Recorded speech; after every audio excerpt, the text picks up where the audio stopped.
Hello guys, welcome back to my channel and category classes for nurses. तो आज का जो हमारा टॉपिक है वो है प्रिंसिपल्स ऑफ नर्सिंग मैनेजमेंट। मतलब मैनेजमेंट में जो जो सिद्धांत होते हैं, जो जो प्रिंसिपल्स हैं जो फॉलो करने होते हैं, तो वो हम आज यहाँ पर देखेंगे प्रिंसिपल्स ऑफ मैनेजमेंट। तो बेसिकली जो प्रिंसिपल ऑफ मैनेजमेंट है ये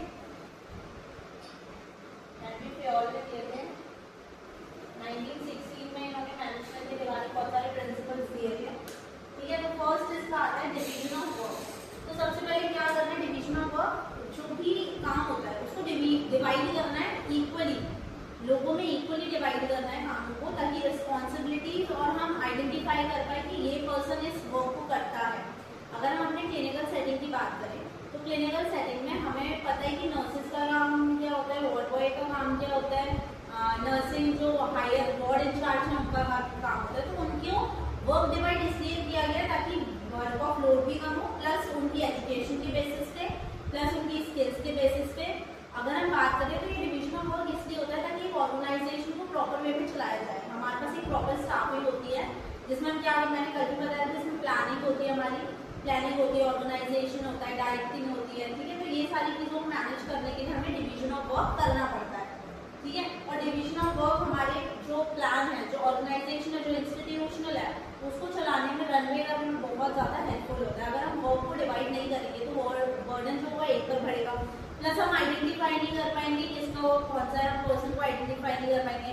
ठीक है, इसलिए हम ड्रेस कोड रखते हैं, सारी जगह पर कुछ ना कुछ ड्रेस कोड होता है, हॉस्पिटल्स में ड्रेस कोडिंग होती है ताकि हम आइडेंटिफाई कर सके। तो इतने सारे स्टाफ से हम पूछ तो नहीं सकते वो कौन है। ठीक है, ये पेशेंट के लिए ये कि नहीं है, तो उन लोगों को क्या दिया जाता है, ड्रेस कोड दिया जाता है ताकि आप आइडेंटिफाई कर सके नर्सिंग स्टाफ है कि वार्ड बॉय है। ठीक है, बात करते हैं अथॉरिटी एंड रिस्पॉन्सिबिलिटी की। ठीक है, तो अथॉरिटी एंड रिस्पॉन्सिबिलिटी क्या होती है, इसमें आपके पास एक पावर होती है। अथॉरिटी मीन्स पावर होना, ठीक है, कि आप किसी काम को कर सकते हैं। रिस्पॉन्सिबिलिटी ये होती है कि आपकी ही क्या है, आपके ही अंदर ये वर्क डन होना है और आपको उसको देखना है कि वो प्रॉपर्ली हो रहा है कि नहीं हो रहा है।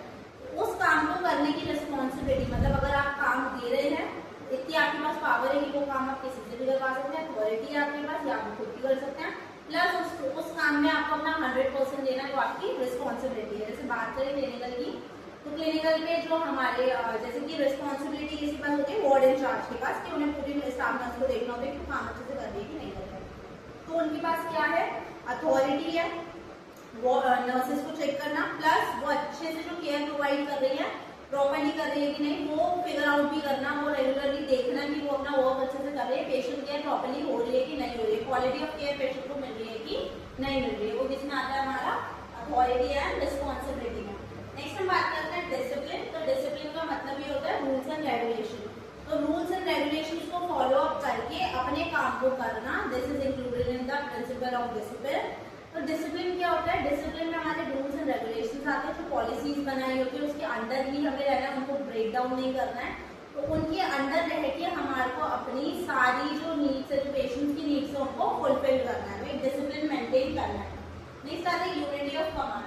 अगर यूनिटी ऑफ कमांड की बात करें तो यूनिटी ऑफ कमांड मतलब जैसे कि हमारा जो कॉलेज है, जो हमारा कॉलेज होता है, वो या तो प्रिंसिपल सर रन करते हैं, डायरेक्टर सर, दो लोग इन्वॉल्व होते हैं, पर जो हमारे तक जो हमारे पास ऑर्डर आते हैं वो प्रिंसिपल सर के आते हैं। ठीक है, तो हमारे पास जो ऑर्डर आएंगे हमें प्रिंसिपल सर के ही फॉलो अप करने पड़ेंगे। ठीक है, तो अगर हम बात करें प्रिंसिपल फॉलो अप की, तो बेसिकली क्या कह रहा है ये कमांड, यूनिटी ऑफ कमांड का मतलब क्या है कि आपका बॉस अगर एक है तो आपका क्या है, आपको ऑर्डर भी एक ही इंसान देगा। मतलब एक मेन हेड होता है, वही क्या करता है, पूरे को रन करता है। अगर आपको उसने ऑर्डर दिया तो आप उसको फुलफिल करोगे। अगर कोई स्टाफ आपसे कह रहा है कि आपको ये काम करना है तो आप क्यों करोगे। ठीक है, तो क्या करना है, जो आपके बॉस होते हैं वो आपको कमांड देंगे और वही काम आपको करना होता है। ठीक है, तो लोअर अगर कोई चीज, अगर कोई आपसे जूनियर है, आपके कोई साथ वाला है, अगर वो आपसे काम करने कहता है तो आप उसको सीरियसली भी नहीं लेते हैं। तो इसलिए हायर हम पोजीशन अलॉट करते हैं कोई भी सर्विस एरिया में, देन वो क्या करता है, उसको पूरे को रन करता है, इसीलिए उनको बिठाया जाता है ताकि वो आपको कमांड दे और आप उस पर वर्कआउट करो। ठीक है, यूनिटी ऑफ डायरेक्शन। ठीक है, अब जैसे कुछ भी प्लान करते हैं, कोई भी चीज है जिसको हमने प्लान किया, तो बेसिकली अगर हम किसी चीज को प्लान करते हैं, किसी चीज को डायरेक्टेड कर रहे हैं, ठीक है, तो उसका गोल भी क्या होना चाहिए, एक होना चाहिए। ठीक है, बेसिकली क्या होता है, यूनिटी ऑफ डायरेक्शन का मतलब होता है वन प्लान वन गोल। ठीक है, मतलब बोल सकते हैं इसको, जैसे कि कोई भी प्लान हमने बनाया, ठीक है, अगर जैसे पेशेंट्स हैं, ठीक है, तो सबका ट्रीटमेंट हम एक जैसा तो नहीं बनाते हैं, ठीक है, तो अकॉर्डिंग टू द कंडीशन हम उनकी गोल्स अलग अलग बनाते हैं, ठीक है। अगर पेशेंट को फीवर है तो उसके गोल्स अलग होंगे, पेशेंट को अगर कोई और प्रॉब्लम है, वॉमिटिंग हो रही है तो उसके गोल्स, हम सिमिलर फीवर और वॉमिटिंग के गोल्स एक जैसे तो नहीं बना सकते, ठीक है। तो वही चीज बता रहे हैं कि अगर हम कोई भी काम कर रहे हैं, कोई भी चीज प्लान कर रहे हैं, तो उसका सिंपल क्या होता है, सिंपल गोल प्रेजेंट होता है, स्पेसिफिक गोल होता है उसका, ठीक है। तो बेसिक यूनिट ऑफ डायरेक्शन क्या बताता है, one goal one plan, means specified goal specified plan, ठीक है।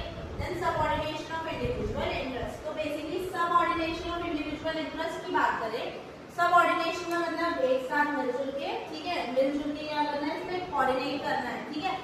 हमारे दो इंटरेस्ट होते हैं, या तो ऑर्गेनाइजेशन का इंटरेस्ट होगा या आपका पर्सनल इंटरेस्ट होगा। तो मोर देन अगर बात करें कहीं आप जॉब करते हैं तो उसमें ऑर्गेनाइजेशन का इंटरेस्ट ज्यादा होता है as comparison to your personal interest, ठीक है। तो बेसिकली क्या होता है, बहुत सारी नर्सेज है जो उन्होंने मॉर्निंग भी किया, नाइट भी किया, तो उन्हें इवनिंग दोबारा से मिल जाती है, तो क्या होता है, बहुत ज्यादा बर्नआउट हो जाती है। पर वो समझती है कि ऑर्गेनाइजेशन की नीड है, स्टाफ की कमी है, इसलिए उन्होंने वर्क करना पड़ रहा है, ठीक है। ऑर्गेनाइजेशन का इंटरेस्ट है, ठीक है ना, ऑर्गेनाइजेशन का इंटरेस्ट है प्लस उसकी नीड भी है। तो बेसिकली क्या हो रहा है यहाँ पे, हमें subordination of individual interest, basically हमें उनका इंटरेस्ट देखना है, ठीक है। हम अगर हम कोई काम करते हैं तो हमें वहाँ का इंटरेस्ट लाना बहुत ज्यादा जरूरी है, हमें उनके साथ काम करना है कि उनकी नीड्स हमसे कैसे फुलफिल हो रही है, ठीक है। और हम अपना बेस्ट ऐसे क्या करें कि हमें अपॉर्चुनिटीज मिले ताकि हम अपना बेस्ट दे सके। तो यूनिटी ऑफ डायरेक्शन क्या बताता है, one plan, unity of direction, one plan one goal. Then subordinate मतलब इंडिविजुअल के साथ सबऑर्डिनेट करना है, इंटरेस्ट को एनहांस करना है, इंटरेस्ट को बढ़ाएंगे।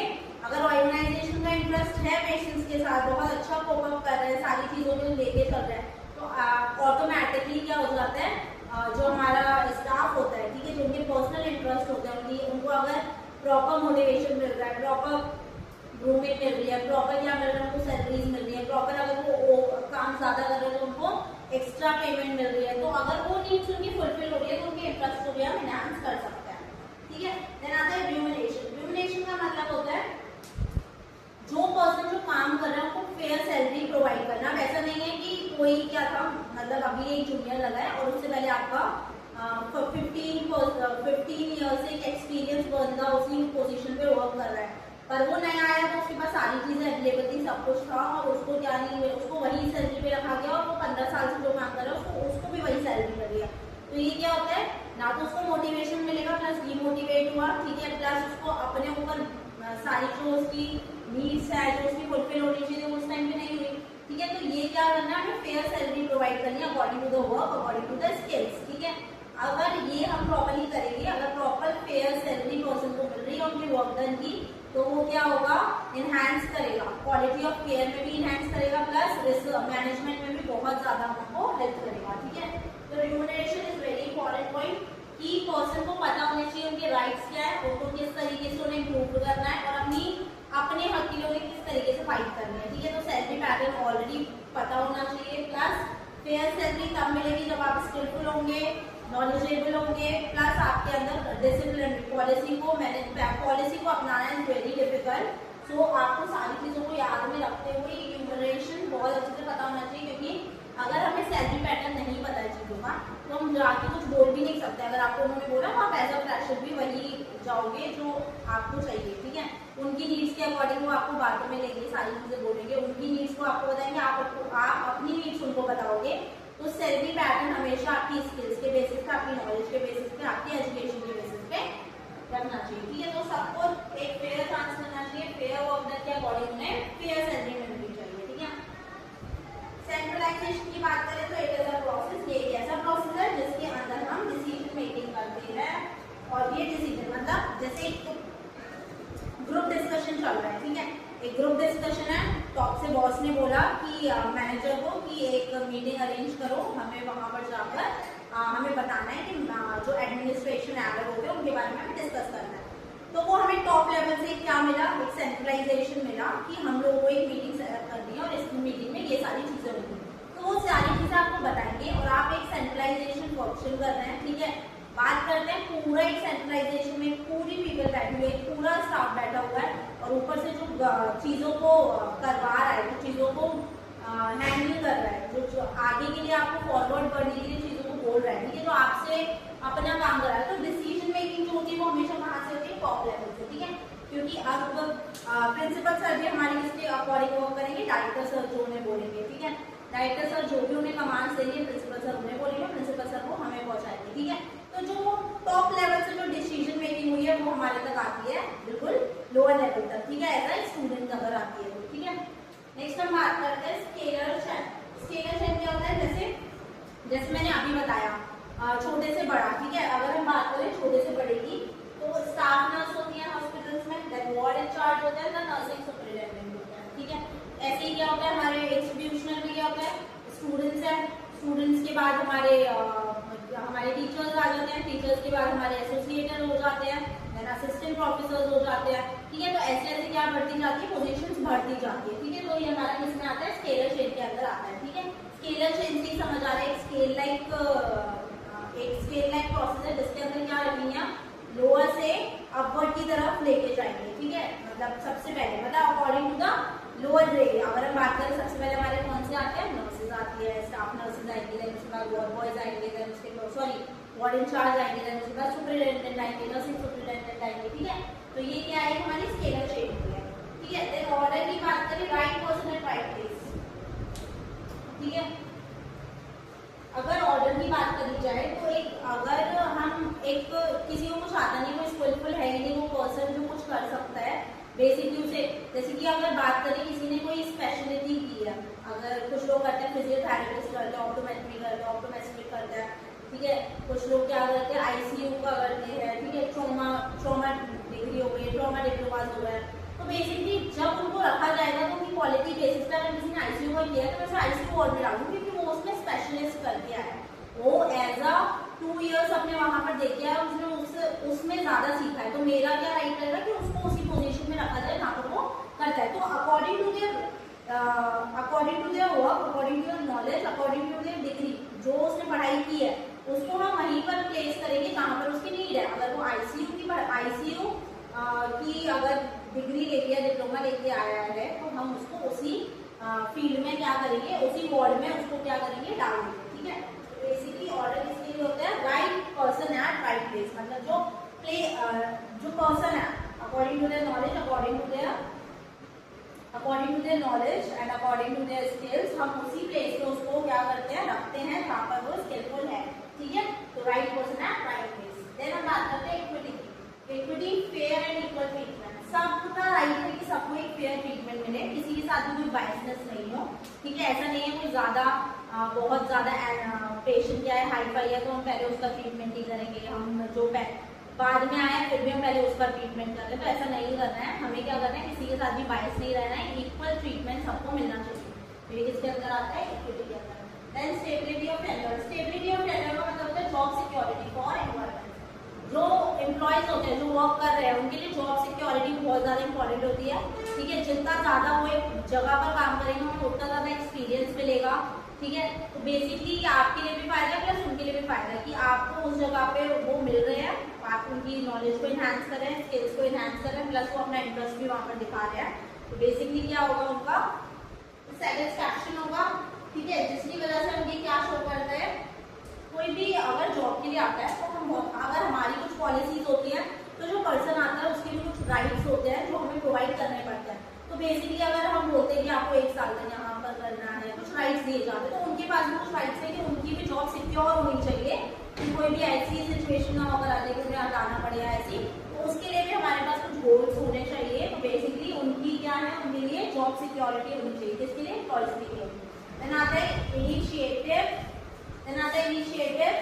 encourage new ideas. इसमें क्या करेंगे, न्यू आइडियाज को इनिशिएट करेंगे, जैसे जैसे एक्सपीरियंस होता जाता है उसके रिगार्डिंग क्या हो जाता है, इनिशिएटिव्स भी ले सकते हैं पेशेंट के लिए, ठीक है। मतलब डिसीजन मेकिंग में हमारे इनिशिएटिव्स के अंदर आएगा, जिसके अंदर हम क्या करेंगे, न्यू आइडियाज फॉर्म करेंगे। बहुत ज्यादा टाइम पीरियड हो गया तो उस टाइम पर क्या करेंगे, न्यू आइडियाज फॉर्म करेंगे। देन स्पाइक दी कॉक्स, ये होता है टीम स्पिरिट। ये किसमें हेल्प करता है, मेंटेनिंग टीम वर्क, ठीक है। तो कोऑर्डिनेशन, सब कोऑर्डिनेशन करके हमें क्या करना है, टीम वर्क में फंक्शन करना है। तो ये हमारा किसके अंदर आता है, स्पिरिट दी कॉक्स के अंदर। Help maintain discipline, homework and team work and efficiency. Efficiency को बढ़ाता है, डिसिप्लिन पे वर्क कराता है, मेंटेन करता है ताकि आप टीम वर्क में काम कर सके, ठीक है। तो बेसिकली इसके 14 प्रिंसिपल्स होते हैं, division of work, authority and responsibility, commands, unity of directions, subordination of individual interest, remuneration, centralization, scale and chant, order, equity, stability of tenure, initiative, aspirative goals. ये हमारे 14 प्रिंसिपल्स होते हैं